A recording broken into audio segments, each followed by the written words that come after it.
Okay, let's go.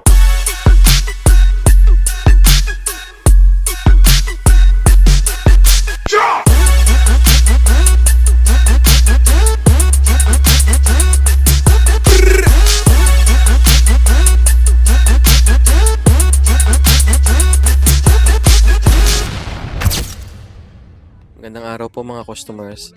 Ito may bago na naman tayong tanggap, home service TV repair nitong Samsung 55 inches. Dito po ito sa Mandaluyong City. Mandaluyong labas, hindi sa loob. Ayun, na-repair ko na to dati. Last 3 years ago na yata.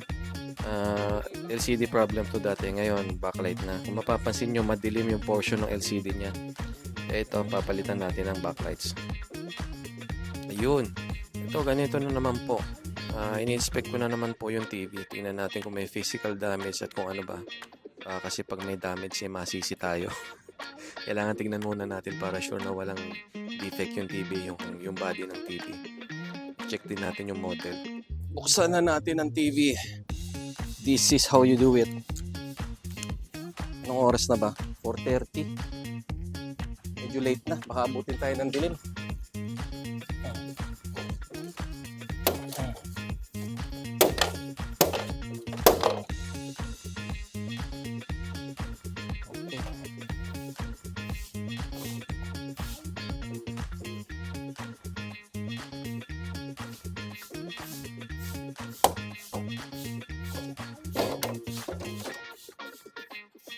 Okay. This is how I open it. Okay na. Baklas na. Oh! May secret technique pa pala to sa loob ha. Ginawa ko na dati. Dati ang sira nito LCD, ngayon backlight naman. Dark yung kabilang side. Yung isang row ng backlight, kaya ito baklasin na natin. Okay, fast forward ko na naman po itong video kasi ang tagal nito. Inabot siguro ako sa pagbaklas nitong buong TV mga 30 minutes mahigit. Kaya fast forward para hindi na masyadong boring. Mapakita ko kung paano ko binabaklas lahat ng procedure. Na sinusungkit ko sa ilalim para matanggal yung LCD. Ayan na. Natanggal na lahat. Kaya dahan-dahan lang sa pagtanggal ng LCD kasi delikado, baka mabasag. Pag nabasag yan, ako magbabayad.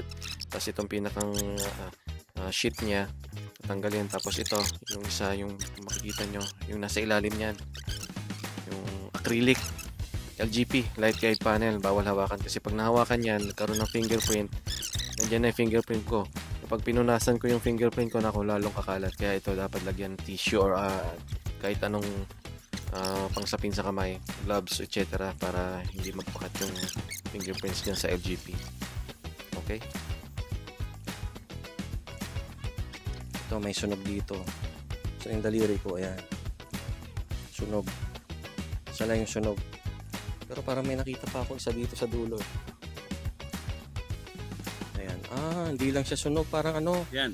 may mga amag Yan. na. Oo, nag-umido na. Oo. Naluma na rin. Sige. Palitan na lahat yan. Ito yung luma niya. Yung bago. Ito yung bago. Ito ang bago. Galing sa ating magiting na supplier. Tatago na lang ulit natin sa pangalang Master Rios. Tinago ko, hindi ko sinabi pangalan ha. Liwanag. Kitang-kita yung alikabok ko. Hindi kasi dinapa ko doon sa foam eh. Ano siya, punasan natin. So bright.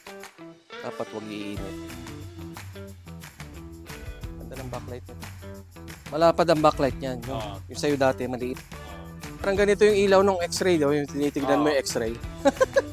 Ganyan yan eh. Inaw. Tuwa ko.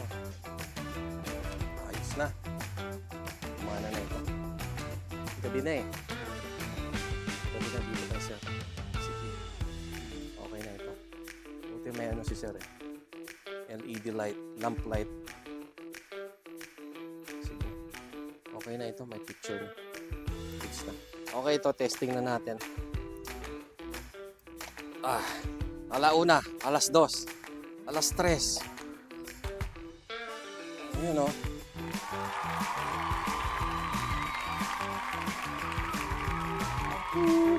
Ano na siya.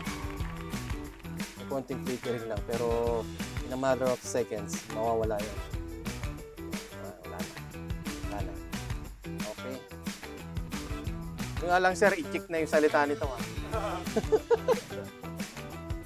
In-check tapos Ilocano sabay. Ayos, ayos. Yung caption, magkaiba ha? Oo. Yun. Okay na. Pwede na ulit. YouTube and Netflix. Maganda na ulit. Parang walang nangyari, sabi nga ni Sir. Okay na. Medyo madilim na nga lang dito sa lugar at gabi na. Anong oras na ba? Time check. 7:18 p.m. Ano po, Sir? Okay. Pwede na. Very good. Yung brightness, in-adjust natin kasi nakasagad eh. Pampaiksi ng buhay yun. Buhay ng backlight. Kaya dapat at least nasa 50% o 60%. Ayun. Kung ganito po sira ng TV nyo o kahit ano pang sira ng TV, message nyo lang ako PM sa messenger ko. Sa service po ko around Metro Manila in nearby areas. Salamat po. God bless.